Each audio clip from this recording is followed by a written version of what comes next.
Mackenzie. Hey, this is Owen. Don't forget to like our show and subscribe. This podcast is brought to you by the Love and Kindness Project Foundation. What is one thing that you could do to think, speak, or act kindly today? Go to loveandkindnessproject.org to learn more.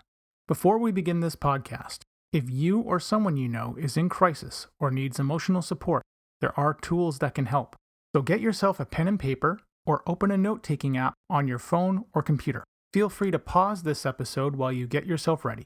The episode starts at 1 minute and 6 seconds. You can call Talk Suicide Canada at 1-833-456-4566.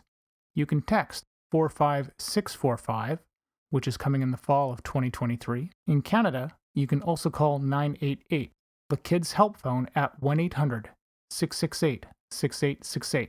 The Trans Lifeline in Canada is 1-877-330-6366. And in the United States, 1-877-565-8860, or call 911. You are not alone, and you do not have to be alone. I would like to honor and recognize the traditional and unceded territories of the Katzie, Kwantlen, and Semiahmoo nations on whose territory I live, work, and play.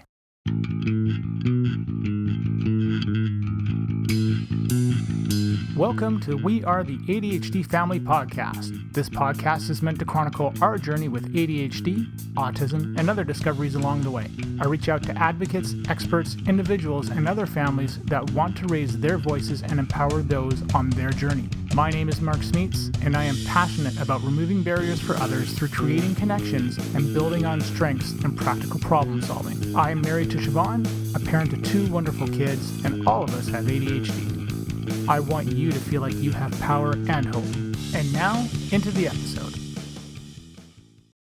If there's one thing I really like, is when the washing machine is just finished washing and the clothes are all ready to be put into the dryer. The next load was ready to go. I opened the door and realized the washing machine's empty. I thought I put the clothes in. Nope. Not this time, Mark. Not this time. Welcome to part 2 of our episode with Karyn Ross. In the previous episode, we went over Karyn's background and how she and I met. We also discussed rising above bullies and how choosing kindness was her way of being her authentic self. I hope you enjoy the rest of our conversation. When you did that first book with Mike Rother. Oh, with Jeff Liker. Oh, Jeff, sorry. I have Mike Rother on the brain for some reason today. But when you did that first book, because I have not read it, but I am curious, did you, because that was about, not so, I was going to say, I don't want to say call it about the service industry per se, but were you putting kindness things into that when you were going through that process of what you would write? Because I don't know how you two split up the writing duties. Oh, so Toyota Way to Service Excellence. So Jeff and I would say, met through kindness, because when I came to the United States, we came on a treaty NAFTA visa, and then my husband was on a student visa, and then he got a job here, but we had to wait numerous years before I could get a work permit or green cards. And so I was an at-home mom. And so I stayed at home and I raised children, even though I had this master's degree and I thought I was going to be an art professor.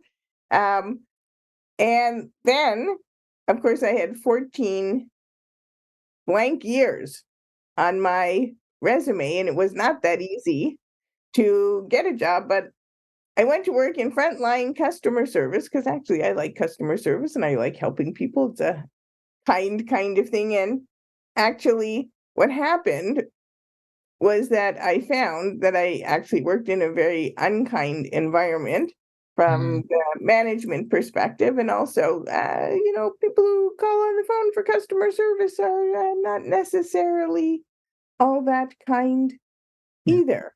And so there were about 60 people doing this frontline customer service. And although people can't see this, I'm going to say I'm holding up a box of Kleenex, because everyone had a box of Kleenex on the edge of their desk.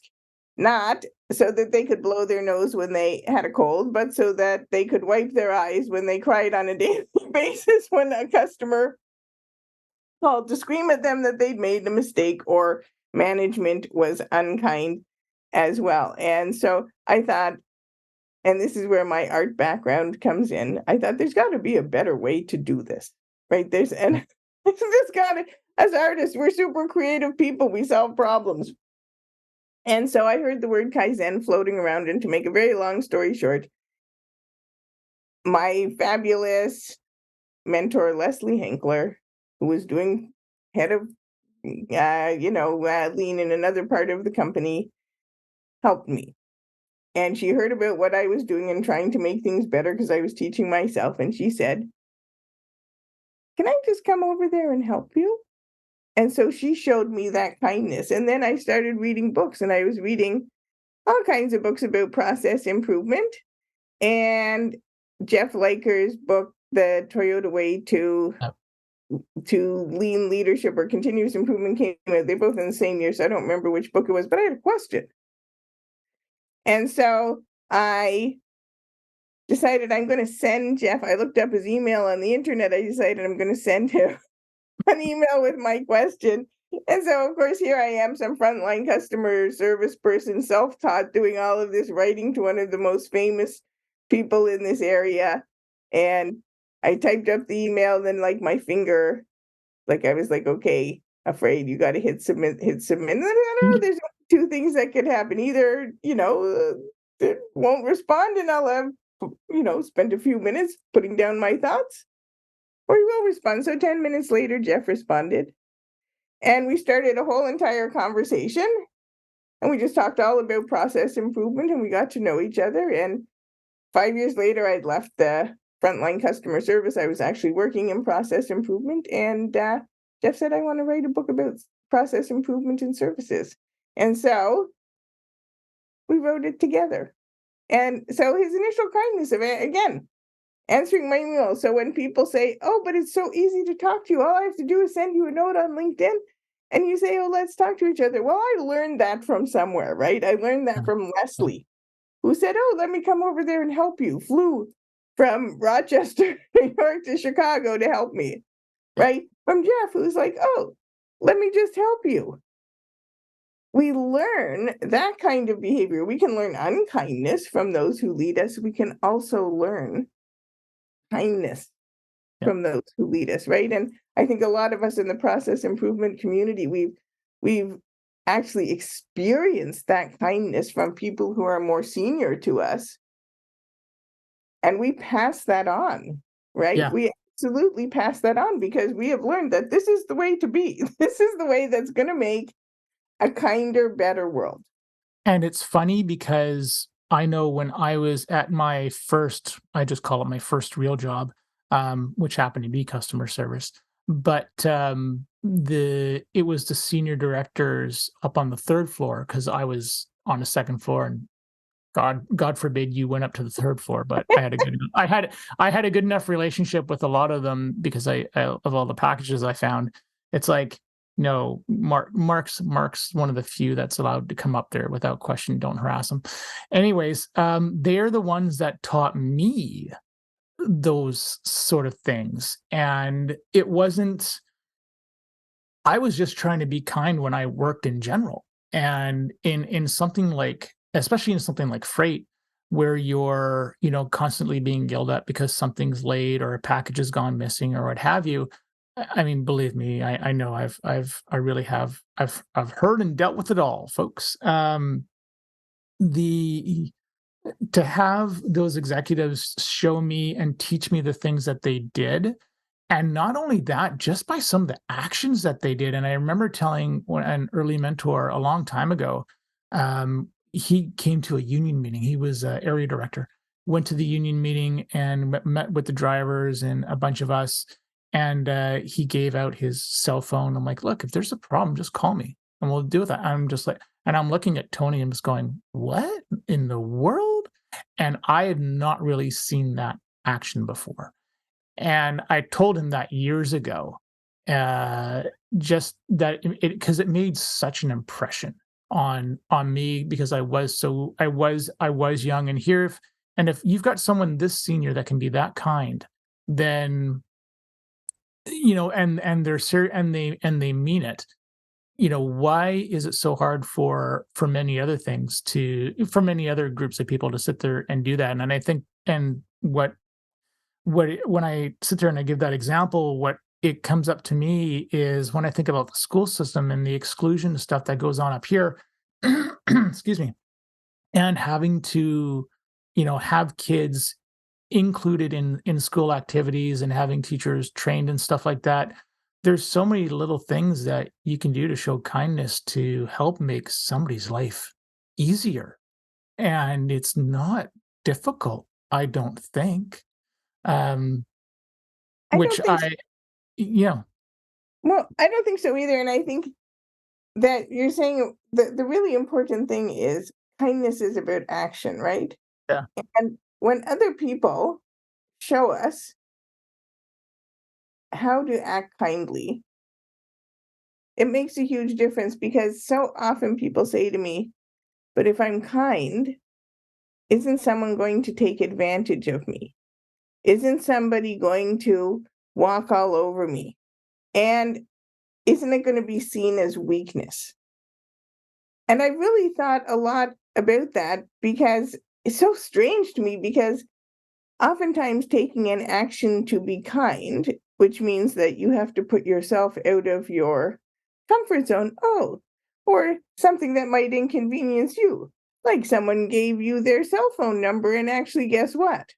Now you actually might call it or yeah, text yep, it, yep, right? Which will require the person to take time out of their whatever they're doing yeah, to answer and talk to you or text you or help you. yeah, That takes a huge amount of strength, right? yeah, To not just think about yourself. Kindness means that you need to consider others. And it doesn't mean that you just have to say yes to everything. If something doesn't go with your values, you shouldn't say yes to it. It doesn't mean you need to be silent if somebody is acting in a way that you don't like. Kindness means that you have to take an action that's going to have a positive effect or impact yeah, on someone else for their perspective. So if somebody is actually doing something dangerous or somebody is actually saying something that's hurting someone else, the kind thing to do that's going yeah. to have a positive impact is to actually step up and have the strength and the courage to say something and do something that's going to stop that, right? Well, and there's also the other aspect too of, and I know I do this a lot, is I try to take a step back and say, number one, what am I actually being asked to do to show kindness to something or whatever that is? But I always tend to ask, what's the process? What's failing? What's falling apart? Why? It's the why. And I will have somebody, I'll ask somebody if they want me to do something. Why do we have to do it like this? What are the events that took place to get there? And to get that context, I think, is critically important because it's going to shape your I think it shapes your response. And for you and me that are naturally inquisitive people anyways, um, to sit there and to sit there and put that aspect in, I think it shows another form of kindness to the other person because you're giving them a you're giving them a platform, your ears and your thoughts and your attention to trust that you have their best interests at heart.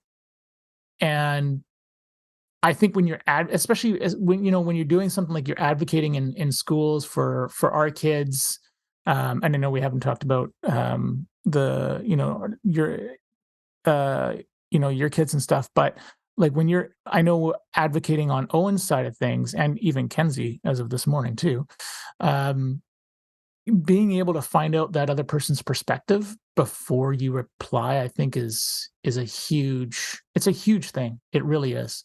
And it's bridged many gaps, I know for me.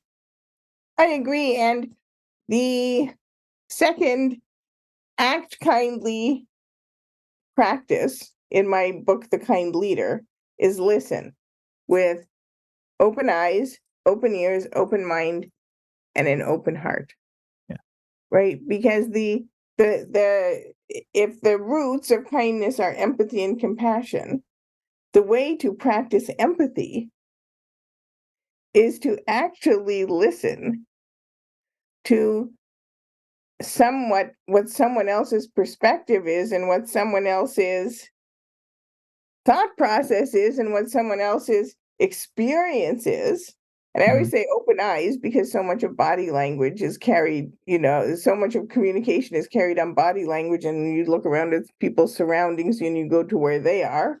And Yeah. open ears because you have to listen to the tone of voice and denotative and connotative meanings. And then open mind because lots of times people just tell you things you don't want to hear and you Yeah. don't like and you don't agree with. And then open heart, because how can you understand that that person has had there's some reason they've come to the conclusions that they've had and taken the actions that they've taken, right? And then taking an action that's going to create something positive out of that, you're going to have to open your heart to do it. So actually, and it takes a lot of practice. So I myself was reading something this morning and I thought to myself, oh my goodness, that's so ridiculous. And then I thought, well, why would you put that kind of judgment on that? Like, and so often even our own self-talk or, as we get older, we tend to find, things are confirmation bias that go with what we already believe, right? Where in fact, actually, we need to listen with open eyes, open ears, open mind, and open heart, and listen for then those little judgmental voices. I don't have to be Is right about everything. The thing is, somebody else can just have an alternate opinion. It just doesn't make a difference. If their way is not causing a harm to someone, if my way is not causing a harm, what does it matter if they don't believe the same thing that I believe? Here is a 20-second kindness break. Here is a tip for thinking kindly. If you think it's not kind or if it feels wrong, pause yourself and don't say it. Hi, this is Siobhan from the Love and Kindness Project Foundation. Check out loveandkindnessproject.org and find other ways to carry out kind acts or start a kindness project of your own. I'm curious about something. I know what it is in my brain. I'm wondering what it is for your brain too. Do you see like do you see this as I'm going to ask it wrong. The do you see it as a process? In other words, um like maybe the only way I can do is explain sort of where it fits in my head. When I think about a process of some kind, the if I was so I'm gonna segue and I'll come around to it, and I swear my ADHD brain's not gonna let me mess this up. Last night, Owen, we were going to bed, and he said to me that he forgot that he had a word search for homework to do, and I was like, okay, well, that's fine. Is it downstairs? We can wake up early and we can go after it. Anyways, it turns out he left it at school. And so I thought about when he was talking, he started blaming his ADHD and autistic brain. And I said, look, you're not wrong. I said, you're right. It is your ADHD brain that's doing this because it's keeping yourself organized and all this kind of stuff. I said, I went through the same thing. I always go through the same thing. And so when I see a process of something that's gone wrong, or something where you can swap out different actions, I view it as a process. And I look at things maybe visually, maybe writing things down, maybe it's a phone thing, just the method to which you use. So I'll finish the own story afterwards. But does your brain work in that way where it's almost like a slot machine or flow chart where you just go, oh, how can I think kindly, how can I speak kindly, or how can I act kindly? And then you're just going, which one is it? Which path am I going to take first? Is that your brain like mine is? I don't think so. I Okay. think I got the actually the reason I don't think so is my husband tells me that all the time. I got kind of the artist brain that goes doot, doot, doot, doot, doot, doot, doot, and Okay. I got a million balls in the air, and they're coming together in different ways. There's However, that part of it too. There's that part of it for me too. I get the little slot machine of things where it's just like it's this and then do. It's like I go between both. But and then anyways, my husband will always say, how did you get to that? Like, could you just explain what went on to get to that, or why did like we were talking about this? Why did you say that? So and for that's with a okay. Siobhan will ask me the same question too. Like, how did you get from here to there? And then she's like, exactly. the look of confusion on their faces is like, what?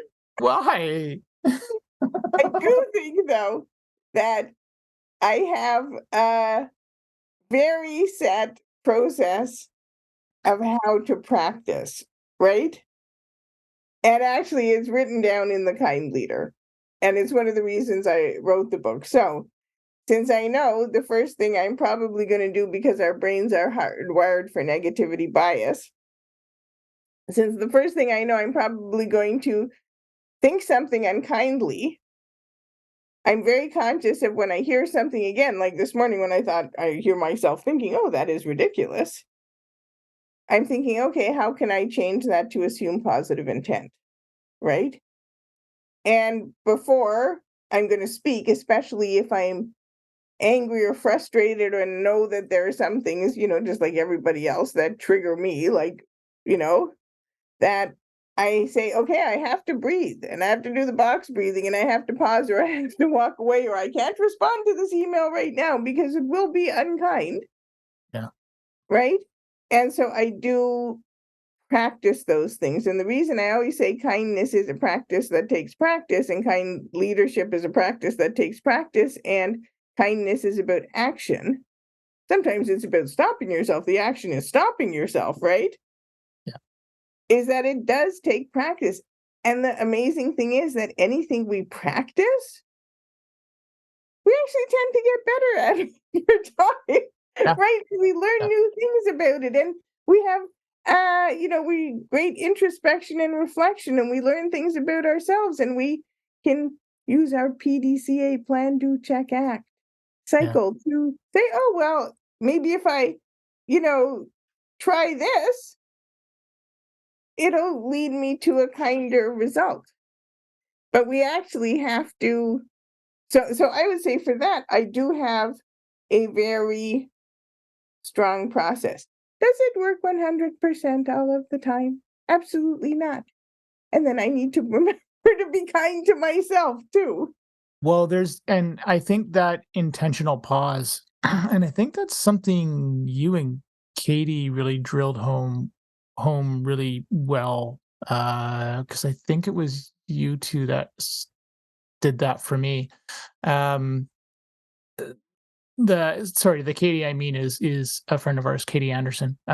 This is like the third time I've name dropped her in my shows. the But yeah, taking that intentional pause to know whether or not you're going to, um, what sort of the right response or right action, or not, the right is the wrong word, but what path or what action you're actually going to end up taking. It takes practice to do that, and it's a every day, every 5 minutes sort of thing. It's true. And we're in a society and culture in which everything is sped up, and oftentimes people are thought to be smarter Yeah. if they can respond quicker, right? All of those kind of things. You might hear a little flippy flapping from Big Karma, who is Just who's woke up. found. Yeah, he just woke up from his dog nap over here. But we tend to value people who are quick thinking, who are quick speaking, who can zip off that one liner, whether it's kind or not. And oftentimes we don't value the person who says, let me just I pause think to about think it. about this, Yeah. right? But in that pause, you have time to consider, to make a choice, to be kind, right? Because you can say, okay, in your thought process, you can say, okay, if I say this, the person might perceive it like this, and here's the possible effect, right? The negative or positive. If I say this, it could have this other effect. And so you have to think, okay,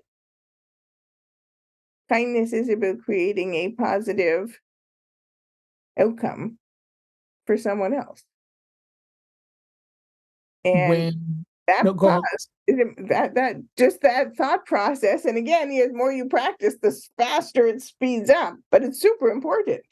well, and just that thing you just said of kindness, it's really about creating the kind space for someone else. I think is when you look at advocacy, I think especially that, and just the definition of that term being, you're trying to you're trying to influence policy and change through policy, as opposed to activism, which is the opposite of that, which is more action than anything else. Um, Creating, I think, when we're especially when you advocate for kids, you're really trying to break those barriers down. And the one thing I know I tell parents a lot is I'll say, make sure you know what you're asking for to begin with. But how can you make, but when you're talking to that teacher, you're talking to that administrator or that, person in the school district or what have you, or anybody for that matter, how do you make it a safe space for them to say, to be open and to see your point of view? And it's that's where I think it sort of becomes about them in that way. Um, Yeah. And yeah, a lot of times people haven't been in a space where they've considered other possibilities, and we all have to be conscious that we're unconsciously influenced by all different kinds of systems that we've grown up in, right? And we tend now to think of a computer system, but actually they're political systems, right? And it's super interesting because I social. spent 30 years of my life in Canada, which is one political system, and 30 years of my life in the United States, which is totally a different political system, Yeah, right? And it's really interesting for me to look at those two things.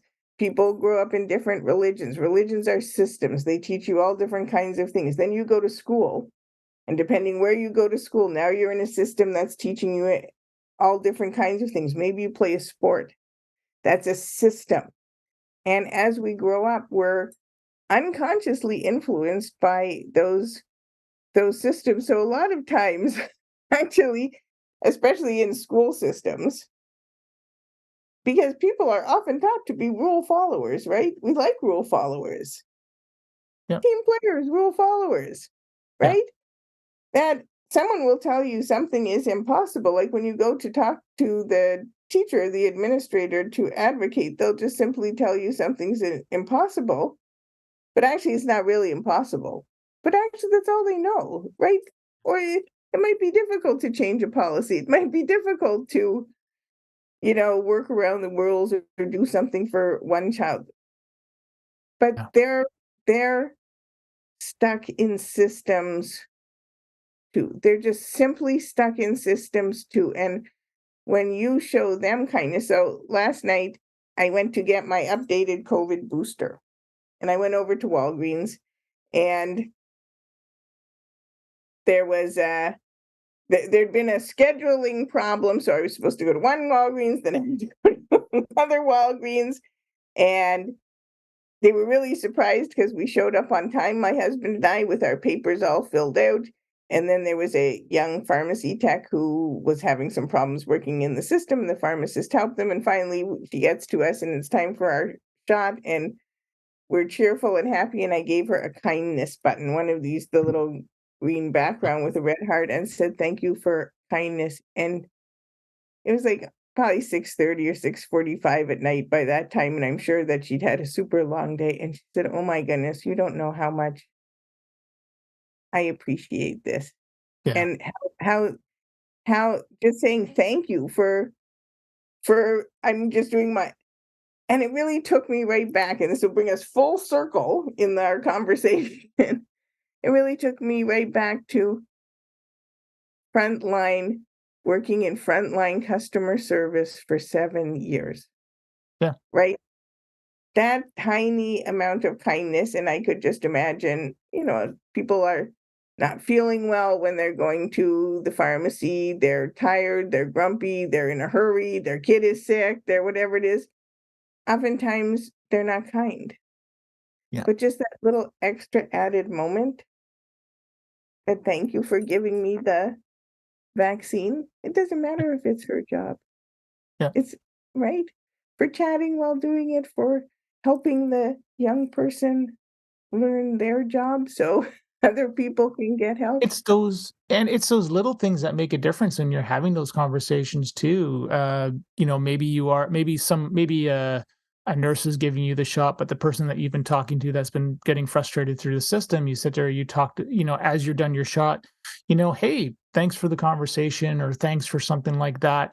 Those are, I think, are the little things that are easy to practice where it's really a big deal. Or when, like, another way of doing it too is, I know if I'm leaving the schools, I'll tell, if my kid's school in that case and I'm not working there, I will, I'll say to the secretaries and whoever, I'll just say, thank you for everything today. And, that's sort of it. And it's nice for people to hear that kind of stuff. And that's another easy way to sit there and practice that, I think.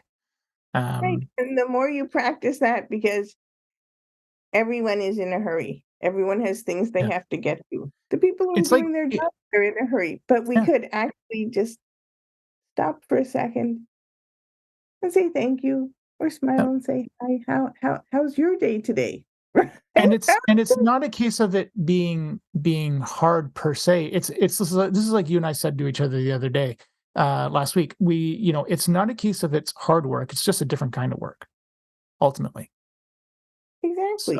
And the more yeah, you practice anything, yeah, the easier it gets. The number one, the very first think kindly practice is assume positive intent. And I think for most people, this is really one of the hardest, but actually, it's the one that I practice the most, because as the scheduling person from Walgreens called me and said, "I'm yeah, sorry, there was a process problem. The Walgreens system actually scheduled appointments during pharmacists' dinner time, and now we can't take you at that time." And I could hear the person who called, in the tone of his voice, I could hear the fear. And I could put myself right back in that chair in 2006 of customer going to scream at me because, and I just thought, oh my goodness, this poor person, all he has to do now is, he didn't make the scheduling mistake. It's an automated mistake. And now he has to call every single person. And he's just sitting there in fear, waiting for someone to yell at him. Every yeah. single one of us has a choice. We cannot control many things around us, but we can control how we act. We can control how we react. We can control how we speak. And we can control, to a certain extent, our thoughts. Many thoughts arise, but guess what? As human beings, we don't actually have to Yeah. accept those thoughts. We can change them. So before I have to go and let Mr. Big Karma the dog out, because he's been sitting here kindly helping me with my work for a long time. Mhm. Before I let him out, that's the thing that I really want to ask people. I want to Yeah, ask them to please that's cool. Yeah, I would. remind yourself that it is your choice. Kindness is your choice. You have a choice every single day to act, react, speak, and think kindly. Please practice. You won't be perfect. I'm not perfect. I make many kind of mistakes every day. Then we get to apologize to people and practice again. But if you start practicing now, say hi to the person working behind the counter. Say thank you to the secretaries at the school. If you start practicing those small things, it will get easier. And your tiny act of kindness, your tiny word of kindness will make an absolutely huge positive difference and make a kinder, better world for us all. And I think the last thing too is that you got to separate the systems from the person, and you have to know what that person is in. You have to know that there's the system overall, but also what that person has control of within their world and what they have no control over everything else. And I think once you practice those things and you practice that awareness, I think it becomes better. I think you can do it easier too. We assume positive intent. The truth is, 99% of people absolutely doing their best with the best intentions. Yeah. Cool. Karyn, thank you for everything, and thank you for coming on. And this has been a fun conversation. And I agree. Best podcast I have been on. So I'm making the heart hands again, and I'm going to say I'm sending you and Siobhan and the kids a big hug, and we'll talk again soon. absolutely. All right. Have a good rest of the night. You Day. too. See ya. Bye-bye. Bye. Bye. Thank you for listening to our show. If you're hearing this message, you've reached the end of the episode, and for that, I want to say thank you. I hope you have enjoyed what you've heard and are walking away with newfound knowledge. We are the ADHD family. See change. See you soon for a newfound knowledge. I have 3 things to ask of you. Number 1, if you have any comments, questions, or guest ideas, please leave a comment on the Facebook page. Number 2, please leave us a review on Apple Podcasts or Spotify. It helps people find us. And number 3, if you want to be a guest on the show or know someone who would make a great guest, contact me through our Facebook page. This podcast is open to everyone. You don't need to be an expert, just passionate and want to see change.